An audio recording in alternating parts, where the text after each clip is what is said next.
Hi friends, welcome back once again.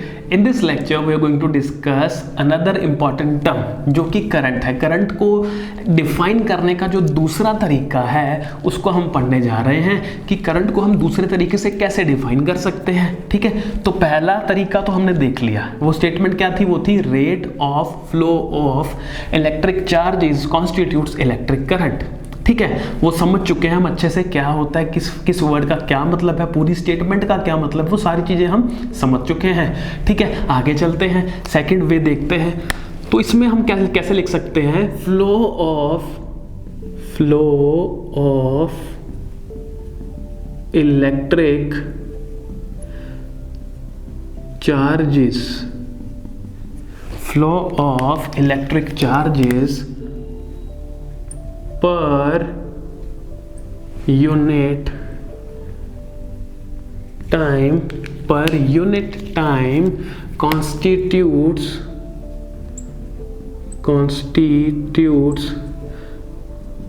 electric current।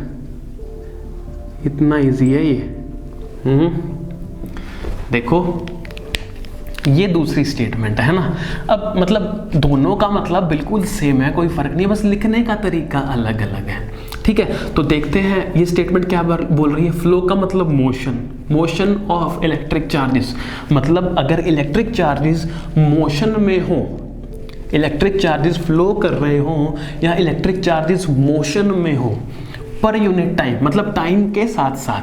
ठीक है, मतलब टाइम के साथ साथ अगर इलेक्ट्रिक चार्जेस किस में हो, मोशन में हो या फ्लो कर रहे हो, तो हम क्या कहते हैं, कॉन्स्टिट्यूट्स इलेक्ट्रिक करंट। देखो लास्ट स्टेटमेंट में भी ये कॉन्स्टिट्यूट्स इलेक्ट्रिक करंट तो ऐसे का ऐसे साथ में पड़ा ही हुआ है, मतलब यहाँ ये तो सेम ही है ना, फर्क आ गया है। और फर्क नहीं है, पता है डिफरेंस मैं बताता हूँ इसमें और प्रीवियस स्टेटमेंट में। डिफरेंस क्या है, याद रखिए, उसमें रेट था, आपको याद होगा, उस स्टेटमेंट में हम रेट वर्ड यूज करते हैं। ठीक है, रेट वर्ड इसलिए यूज करते हैं क्योंकि रेट के अंदर कौन छुपा हुआ है, टाइम।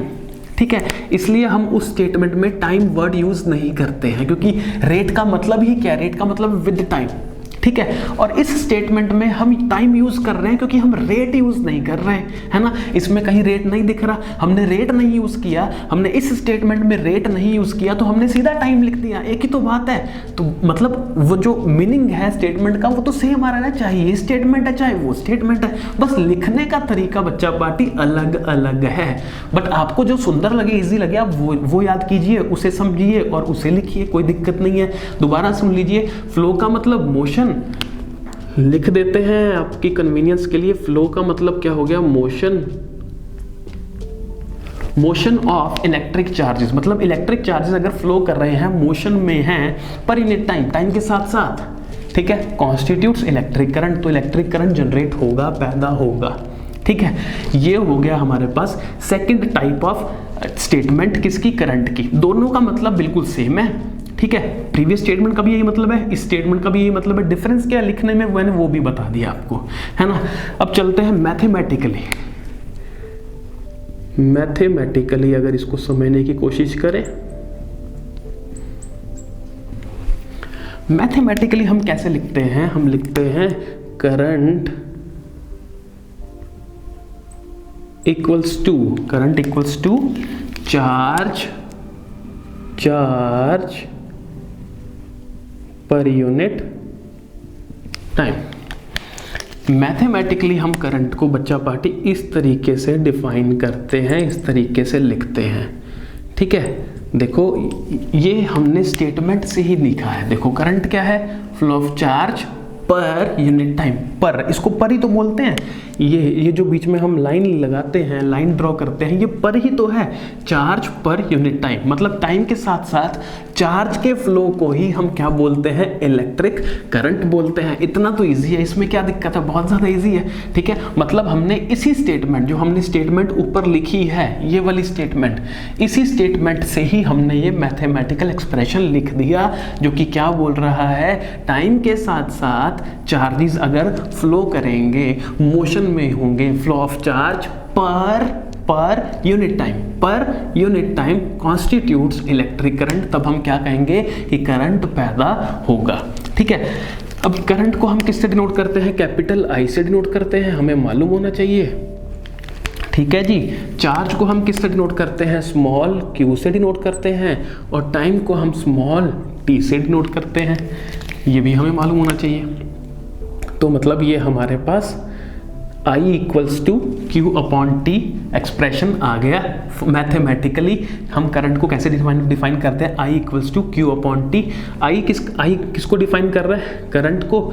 Q चार्ज को रिप्रेजेंट कर रहा है, और T टाइम को रिप्रेजेंट कर रहा है, कोई दिक्कत नहीं है। अब बात करते हैं यूनिट्स क्या होती हैं करंट की? करंट की जो SI यूनिट होती है बच्चा पार्टी, वो होती है ampere. SI unit of current वो क्या होती है बच्चा पार्टी? वो होती है AMPERE, या कैपिटल A से डिनोट करते हैं, इसको बोलते हैं एम्पियर। ठीक है, बहुत इजी है। चार्ज की जो SI यूनिट होती है वो होती है कूलम। क्या होती है बच्चा पार्टी? चार्ज की कूलम। और बच्चा पार्टी टाइम की क्या होती है? हमें बताने की जरूरत है क्या? टाइम की होती है सेकंड।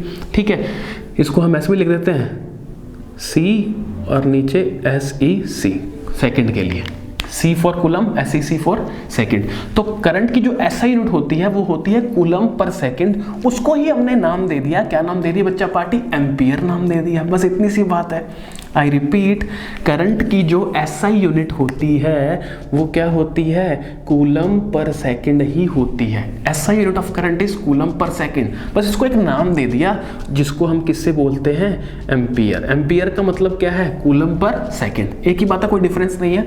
मतलब है क्या? करंट की यूनिट ही तो है। करंट की जो SI यूनिट है, SI unit of current is coulomb per second, जिसको हमने इजी करने के लिए हमने उसको नाम दे दिया, उसको हम क्या बोल देते हैं? एम्पियर बोल देते हैं। तो इस लेक्चर में हमने क्या देखा? एक देखा कि करंट को एक्सप्लेन करने का, डिफाइन करने का एक दूसरा जो तरीका था उसको देखा, और मैथमेटिकली इसी स्टेटमेंट में से हमने इसमें मैथमेटिकल एक्सप्रेशन हमने क्या कर लिया? इसमें से निकाल लिया और यहाँ लिखा। वहां से हमने इनके करंट को I से डिनोट करते हैं, चार्ज को Q से, स्मॉल q से, टाइम को स्मॉल t से। फिर यहाँ से हमने देखा जो चार्ज की जो यूनिट होती है वो कूलम होती है, टाइम की सेकंड होती है, और coulomb per second SI unit of current होती है जिसको हम एम्पियर बोलते हैं। तो हमने ये सारी चीज़ें इस लेक्चर में पढ़ी हैं। So this is all for this lecture guys. See you very soon in the very next lecture. Till then, thank you so much.